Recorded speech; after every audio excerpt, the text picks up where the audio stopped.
Welcome to The Journey. Today we're talking about using color schemes for your brand. What works and why.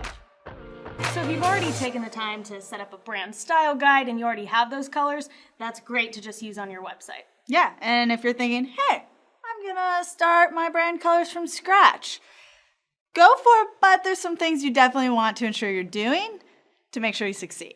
But if you're a new business and you're looking to start your brand colors, maybe even switch up your brand colors, awesome, but let's go into some ways to make sure you ensure success. You'll want to tackle this in 2 steps. 1, figure out the colors that fit for your brand, and 2, apply it to your website. So you want to ask yourself, how many brand colors do you need? Well, general rule of thumb, 5. But I've seen where some companies, they have 1 brand color, and that's what they have for their logo, the buttons, the photo accents. But if you do have the time to choose 5 colors, it's going to help you a lot down the line. You're going to have more flexibility with that future design work. So let's break down what those 5 brand colors might look like. All right, let's do it. Starting with your main color. This is the most predominant color that's on your website. It may even be your entire logo. Yeah, so like the Facebook logo, also noted different blue than the Twitter logo. Next is that secondary brand color, which could be light or dark accents. You can find that in your border, the text, or the links on the website. Then you have those tertiary colors. So these are optional, but they're great for a business that wants to have a little more fun or have that pop of color.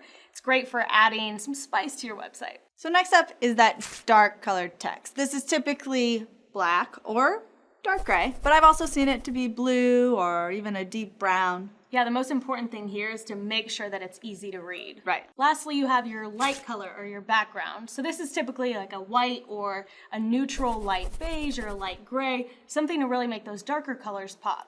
Ah, that reminds me of that coffee spot that you like to visit. Yeah, absolutely. So Cuvée Coffee, it's a local coffee shop in Austin. We actually have it at our GoDaddy office, and it's a really great example. Their website, their main color is that bright blue, and then they use that white to really pop with their logo. That's that secondary color. And then if you look at their graphic down below, you see they add a little life to it with some like light baby blue or a light gray. It really adds in some more fun to the page. And then, of course, that dark text color, they use the navy blue. So everything is really legible, and it looks great. Yeah. So you might be wondering, how do I choose these colors for my brand? And there's some things you want to consider to help you get to that point. Yeah, start by asking yourself these 6 questions. Number 1, gender. Is my brand more masculine or more feminine? Also number 2, tone. Is it more playful or more serious? Number 3, value. Yeah, is my brand more luxurious or more affordable? Number 5, age. Is my brand youthful or more mature? And number 6, energy. Is my brand super loud or more subdued? Let's talk about color theory. Color can be your most powerful design element if used effectively. Yeah, you'll want to consider 3 different parts: the color wheel, color harmony, and the context of how colors are used. So our society interprets basic moods, emotions, and feelings based on colors. So it's really important to acknowledge with each color, what is that interpretation that an individual has when viewing it? Yeah, so a maker could be associated with that orange color or a healer with that green. A great example is GoDaddy recently changed its main brand color. We went from that green to an everyday blue. And it's supposed to really empower like that entrepreneur spirit and really that inclusiveness. That blue is more modern and up to date. Yeah, it has a very cool and confident vibe, I feel like. Additionally, colors can mean different things in different cultures. So for example, the color red. In Western culture, red symbolizes love and passion.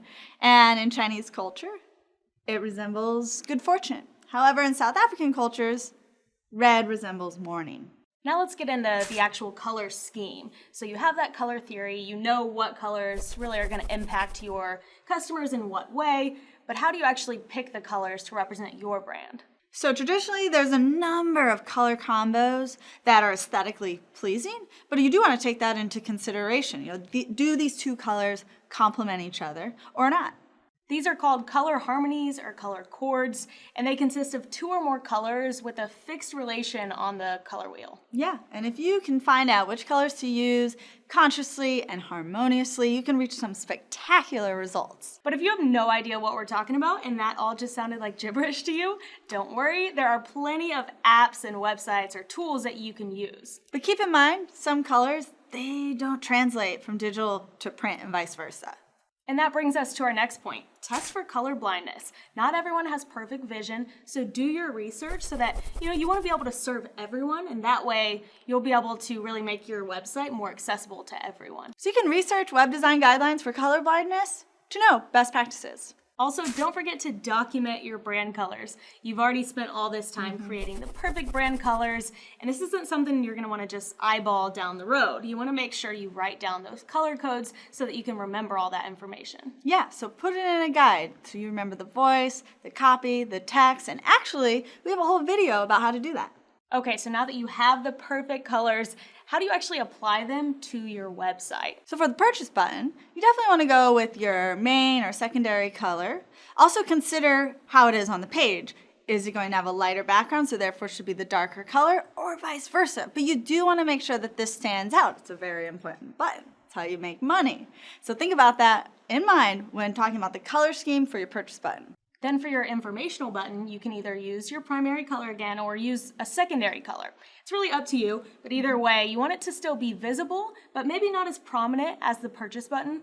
Yeah, so that way you're creating a sense of hierarchy with your call to action buttons. And don't forget about your links too. A lot of times they're just gonna default to that bright blue color, but if that's not on brand, it's not gonna look good. So make sure you make a deliberate effort to go in and change those links so that they're like a secondary or tertiary color. Let's talk about headline text.